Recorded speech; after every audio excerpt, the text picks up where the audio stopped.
अस्सलाम वालेकुम। आप देख रहे हैं के न्यूज़ चैनल इंटरनेशनल। यूट्यूब पर हमारा चैनल सब्सक्राइब कीजिए और रहें दुनिया भर की खबरों से बाखबर। चीन और अमेरिका में मुआहदे के तहत चीनी टेक्नोलॉजी की कंपनी हवावे के chief financial officer CFO Meng Wanzhou Canada से रिहा हो गई। हवावे के खातून चीफ फाइनेंशियल ऑफिसर 2018 में धोखाधड़ी के इल्जाम में अमेरिका की दरखास्त पर कनाडा में नजरबंद किया गया था। चीन ने भी बदले में दो कैनेडियन शहरियों को 2018 में बीजिंग से हिरासत में लिया था। चीन ने भी बीजिंग में दो कैनेडियन शहरियों को रिहा कर दिया। दोनों कैनेडियन शहरी चीन से कनाडा पहुंच गए हैं।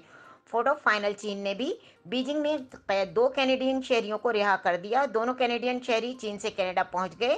ताहम इन चीन में भी बीजिंग में कैद दो कैनेडियन शहरियों को रिहा कर दिया। मज़ीद खबरों और अपडेट के लिए देखते रहें के न्यूज़ चैनल इंटरनेशनल।